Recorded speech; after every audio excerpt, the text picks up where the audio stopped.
Bem-vindo ao meu canal. Sou Dark Tisha.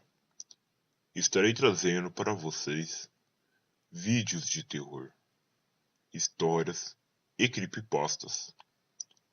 Todas são feitas por mim mesmo, escritas, transcritas e depois comentadas, faladas, produzidas, editadas apenas por mim. Gostaria que todos vocês deixassem um like, comentassem, compartilhassem, para ajudar no crescimento do canal, para que eu possa trazer mais vídeos como esse.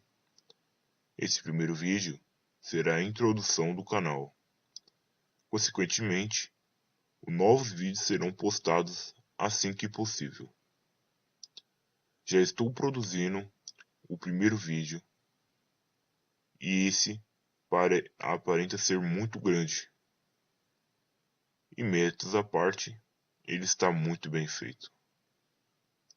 Gostaria que todos comentassem o que deve ser mudado, o que deve ser melhorado.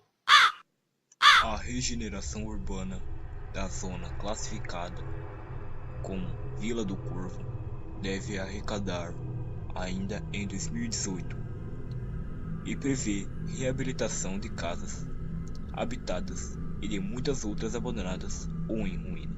A zona classificada apresenta hoje muitas mazelas, muitas dissonâncias, e essa está muito abandonada, até porque as características da construção são relativamente pequenas, o que, de alguma maneira, põe em casas ou colide com as condições e noções de conforto das pessoas.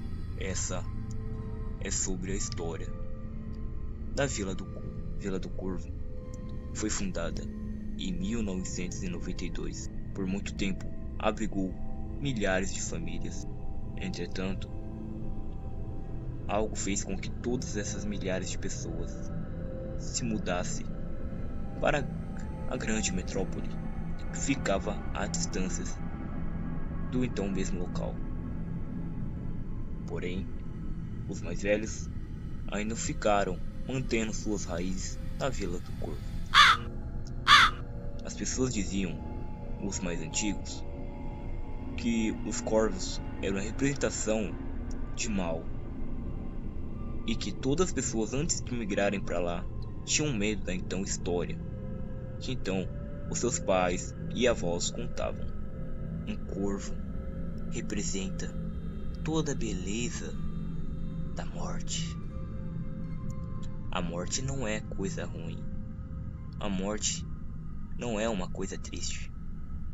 A morte é apenas algo natural. Todos nós iremos morrer um dia. Mas o que aconteceria se você soubesse quando irá morrer? Seria legal? Seria triste? Qual seria a sua opinião sobre isso? Na Vila dos Corvos existia uma história em que toda pessoa, antes de morrer, via um corvo. Esse corvo não era simplesmente um corvo qualquer. Ele era o corvo. Ele era um corvo preto, com seus olhos brancos, porém um deles ficava vermelho, principalmente à noite de lua cheia. Os corvos são considerados animais altamente inteligentes. Vivem com o humano tranquilamente quando estão em busca de alimento. Porém, os corvos da Vila dos Corvos são totalmente diferentes. Eles não vão para então a cidade, e sim vivem em mato em busca de alimento. Entretanto, uma vez ou outra, um corvo acaba de escapar e vem para então a cidade.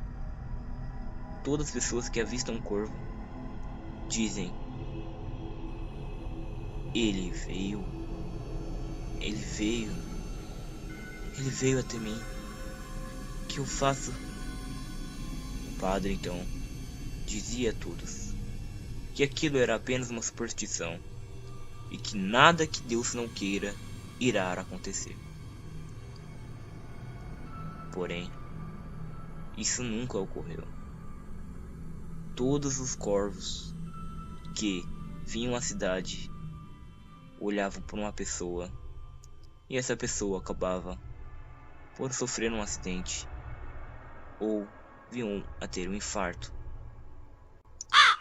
Existia um corvo que eles nomearam de Tsero.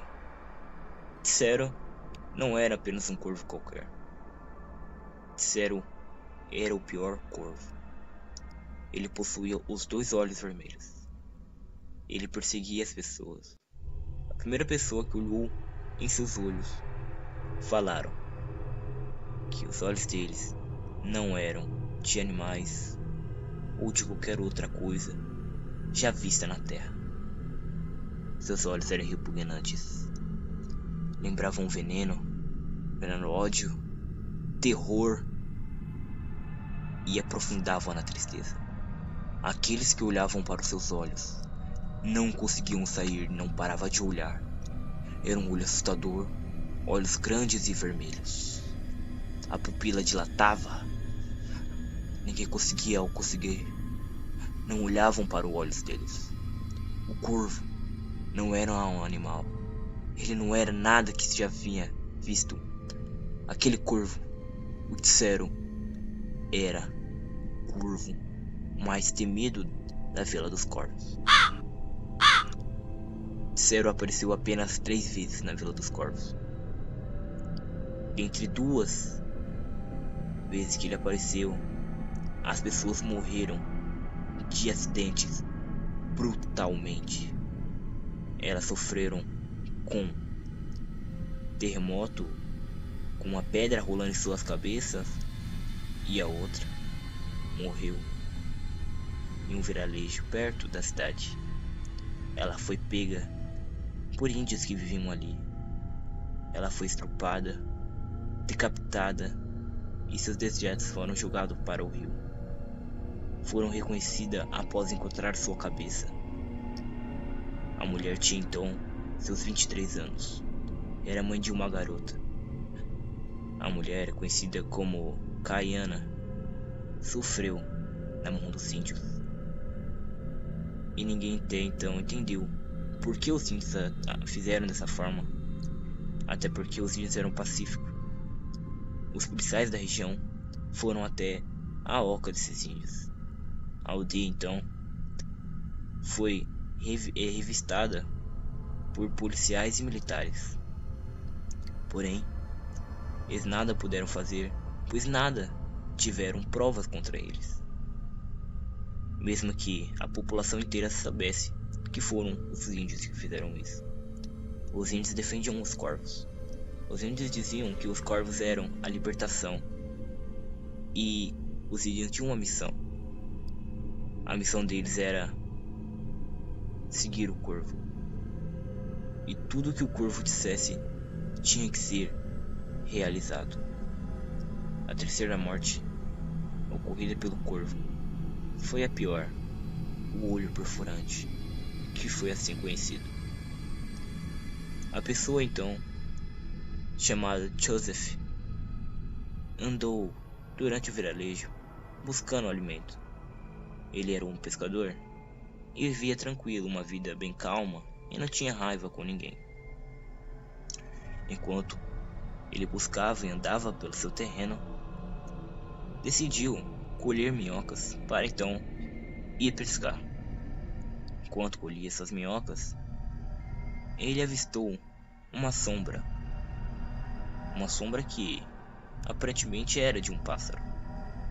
Ele então olhou para cima de um tronco da árvore e lá estava ele, Tsero, o corvo dos olhos vermelhos. Ou então o pescador, vendo o que estava acontecendo, se assustou. Percebeu que ele seria a próxima vítima. Ele era uma pessoa muito sábia, então Ele tinha certeza que esse era seu último dia de sua vida. O pescador então largou as minhocas, correu para sua casa, trancou a porta e ficou lá dentro. Não falou com ninguém durante quase todo o dia. Toda vez que olhava pela porta ou pela janela, lá estava o corvo, olhando para ele com seus par de olhos vermelhos. Ou então o pescador viu que aquele corvo não largaria dele até que ele morresse. O pescador então decidiu matar aquele corvo em um ato de desespero. Pegou seu facão, foi para cima da árvore e começou a tentar subir nela. Ele tentou escalar a árvore, mas a árvore não tinha tronco suficiente para que ele conseguisse chegar no corvo. E toda vez que ele chegava perto do corvo, o corvo voava. Voava, mas não para longe, mais perto e cada vez mais perto. E quando o pescador pegou seu facão e lhe dá um grande acerto, o corvo então olhou para os olhos do pescador. O pescador então caiu da árvore, bateu com a cabeça, entrou em um desmaio e um sono profundo. O pescador então ficou inconsciente. Quando acordou, ele ainda estava no mesmo lugar, só que agora já era noite. Seus olhos não estavam mais no rosto. Os seus par de olhos agora era só vazio.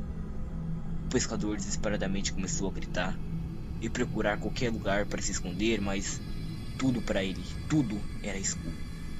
A única coisa que o pescador conseguia olhar era um brilho intenso, vindo duas bolas brilhando em um tom avermelhado. Então ele soube que esse era os olhos do corvo. No meio da floresta, o pescador já conhecia o local e mesmo cego tentou chegar em sua casa. Porém, enquanto cada vez ele pensava que estava chegando no vilarejo, cada vez mais ele estava andando para um terreno totalmente desconhecido. O corvo, que ali observava tudo de longe, ainda no chão, já que a sua asa tinha que secar, ficou olhando o pescador em um ato de desespero, chocando-se com árvores e com arbustos, até que ele chegou a um ponto que não aguentava mais, caiu no chão, começou a chorar. O corvo então chegou perto do então pescador e ficou na frente dele. O pescador sabia que era o corvo.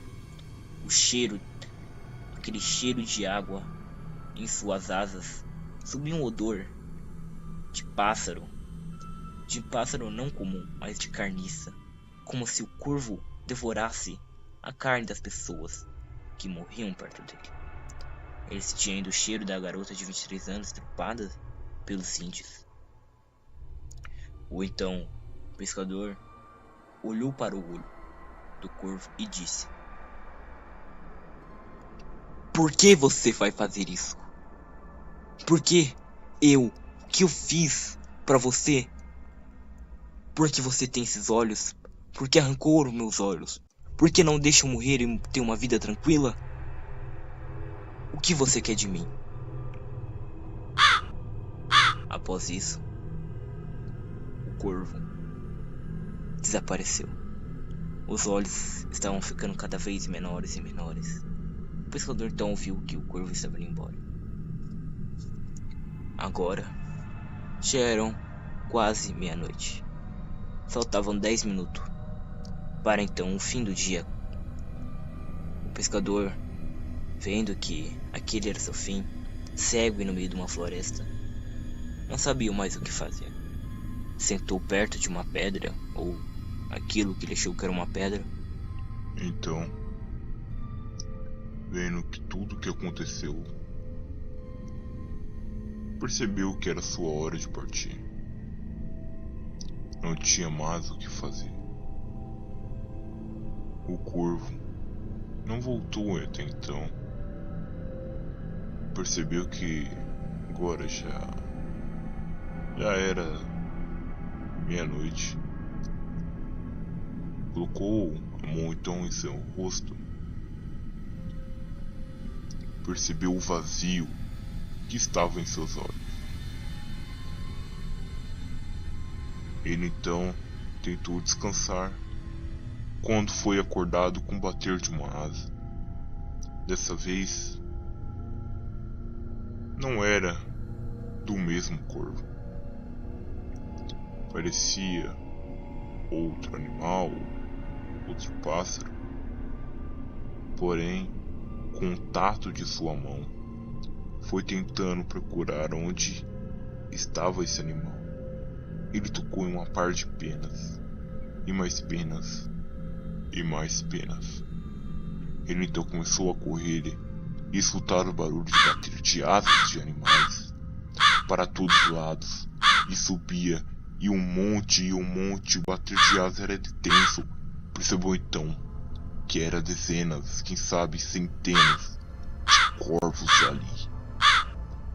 Aquilo era algo espantoso, ele nunca viu tanto barulho, escutou tanta coisa, sentiu tanto ar do bater de asas. Então, no meio de todos aqueles bateres de asas, novamente, a única coisa que sentiu nos seus olhos era aquele brilho vermelho. E lá estava ele, os dois par de olhos, o corvo, o Tsero. E ele então foi para cima do corvo com toda a sua raiva e pulou. E ele agarrou os dois par de olhos. Mas estavam suspensos. Apenas estavam eles. Então, o pescador pegou os olhos do corvo que estavam soltos e colocou em seu rosto. Reza a lenda que depois desse dia, ninguém nunca mais viu ou ouviu sobre o pescador ou até mesmo o Tsero, o corvo. Essa história foi relatada pelos próprios índios, que disseram que Tsero, que era o corvo mestre, tinha vindo falar com eles sobre o que aconteceu com o pescador. O pescador acabou virando o líder dos corvos. E todo ano vem uma vez o corvo Tsero, sem seus olhos brilhantes, apenas sobrevoando. E há quem diga que o pescador vem junto com o corvo buscar sua vítima. Agora resta a pergunta: quem será a próxima vítima de Tsero e o pescador?